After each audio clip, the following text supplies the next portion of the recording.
Bonjour et merci de nous retrouver dans cette édition spéciale du JT de l'OM. L'OM qui n'a plus gagné depuis 9 matchs, qui a été éliminé de toutes les coupes. L'OM, ses joueurs et ses dirigeants en plein divorce avec les supporters. L'OM qui ne s'en sort pas et qui perd même quand il joue bien. C'était notamment le cas mercredi soir à Saint-Etienne. Bref, c'est la crise. Nous allons en parler sur ce plateau, tenter de trouver des pistes, des solutions pour sortir de cette crise. Avec nous, Laurie Samama, chroniqueuse OM. Bonjour Laurie. Pape Diouf nous fait l'amitié d'être avec nous. Pape Diouf, président de l'OM de 2005 à 2009. Les crises, vous en avez traversé. Ouais. Les relations avec les joueurs, les supporters, vous connaissez. Vous avez plein de choses à nous dire sur la situation actuelle. Et puis Alexandre Jacquin, chef adjoint du service des sports de la Provence, qui suit de près l'actualité de l'OM depuis de nombreuses années. On va commencer par un premier thème. On va parler sportif avec cette question. Faut-il conserver Rudy Garcia? Mais avant, Pape, j'ai une première question à vous poser. À votre avis, comment en est-on arrivé là? Comment une équipe qui fait une si belle saison l'année dernière et qui finalement est quasiment la même cette année se retrouve au fond du trou en ce moment?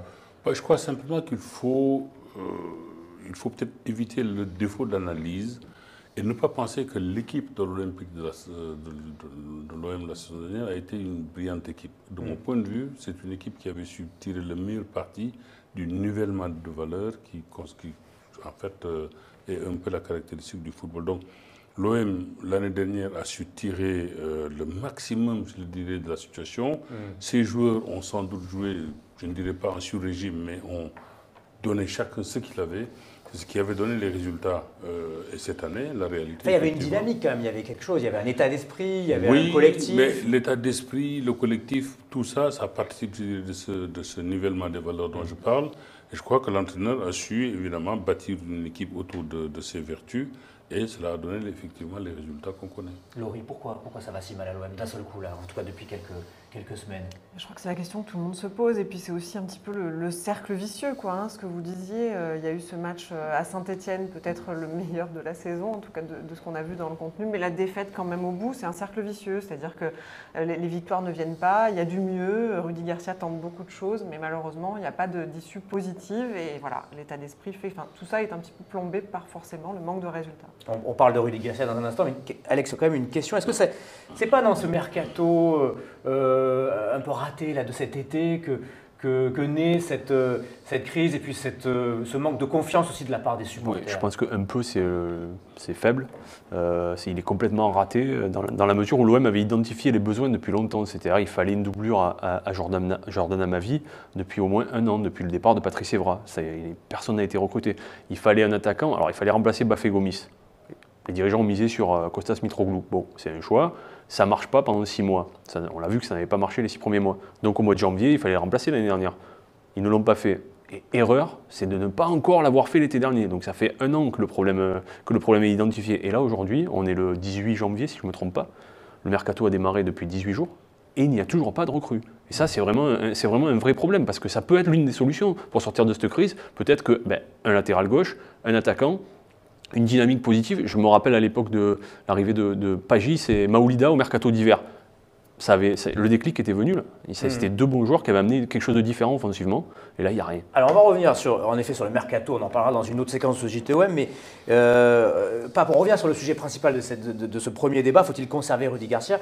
Voilà. Est-ce qu'il doit partir? Quelle est la solution là, autour de l'entraîneur pour essayer de régler le problème? Parce que c'est souvent l'entraîneur, le fusible, on le sait très bien dans le football. C'est vrai que c'est le fusible, mais je ne sais pas si en le faisant partir, tout peut changer, même si effectivement l'exemple de Rennes est assez éloquent, puisque avec le départ de Lamouchi, le club breton a retrouvé ses couleurs. Mais je pense, en ce qui me concerne, qu'un entraîneur n'a jamais été un gourou, qu'un entraîneur n'a jamais été tout seul, je dirais, le porteur de bons ou de mauvais résultats, qu'un entraîneur était dépendant d'une entité, d'un collectif, et qu'une équipe ne peut marcher que si, effectivement, la direction elle-même est très forte, que si le staff dirigeant, donc l'entraîneur, a ses compétences et si les joueurs sont concernés.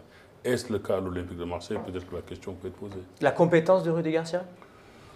La compétence des... Vous savez, sans parler de Rudy Garcia, tout le monde disait à un moment donné que le meilleur entraîneur du monde, c'était Mourinho. Je m'étais interrogé. Sur quoi ce qu'il l'affirmait, c'était adossé pour le dire. En quoi Mourinho était meilleur que Capello, en quoi Mourinho était meilleur que Lippi. Alors, moi, je n'ai jamais pensé qu'un entraîneur tout seul pouvait être une hirondelle. Donc, Rudy Garcia, oui, pourquoi pas, peut-être pour créer un choc psychologique, mais je ne pense pas que la solution passe par là. Elle peut passer, je pense, dans différentes voies, notamment le recrutement, mais même là aussi, on peut se poser des questions. Qu'est-ce qu'on lui reproche, Laurie, à Rudy Garcia, en fait? Non, moi je vais rebondir en fait sur ce que dit Pape Diouf. Effectivement, les premiers acteurs sur le terrain, ce sont les joueurs, ça c'est indéniable. Mais aujourd'hui, je pense que Rudy Garcia, il cristallise tout le mécontentement en fait. Il a tenté beaucoup de choses, presque tout, peut-être pas encore tout, mais presque tout en tout cas, dans ses choix de joueurs, de compos, etc. Mais aujourd'hui, voilà, les gens sont en colère. Et dans sa communication, dans ses choix, effectivement, c'est lui qui fait que eh bien, les gens sont mécontents. Et voilà, sa personne, en fait, je pense que c'est devenu un petit peu épidermique pour les supporters aujourd'hui. On en revient aussi au recrutement parce que le problème de Rudy Garcia, ce qui lui est reproché, c'est d'avoir les pleins pouvoirs à l'OM. C'est le système à 3, Jacques-Henri Hérault, Andoni Zubizarreta, Rudy Garcia, il a été fait comme ça.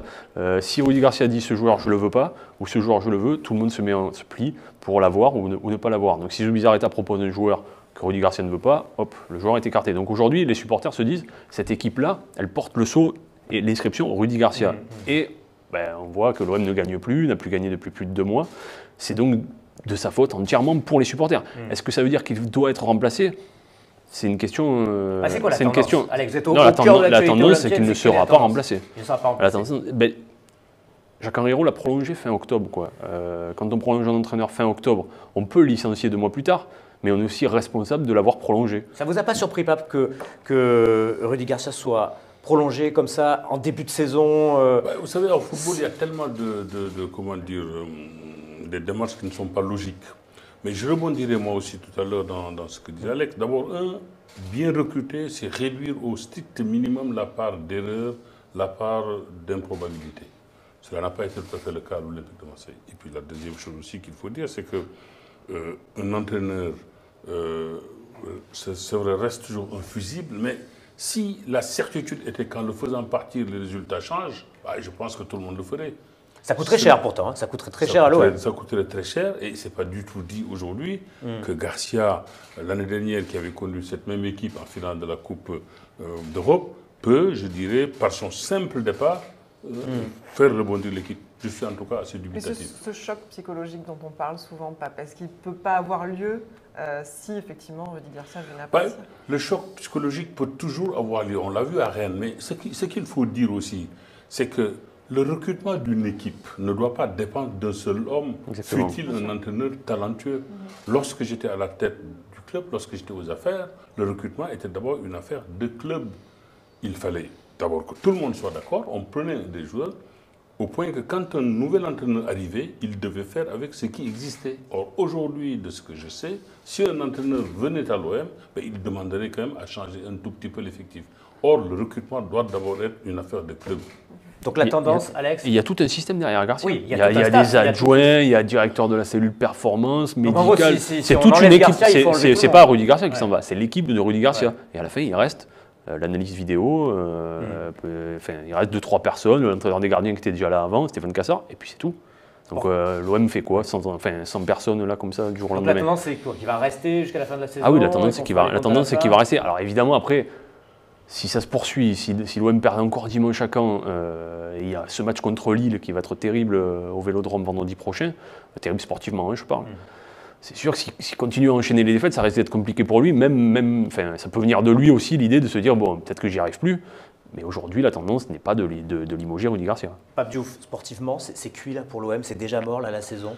Non, parce que justement, on en parlait hors antenne, les résultats peuvent s'accumuler d'un côté ou de l'autre.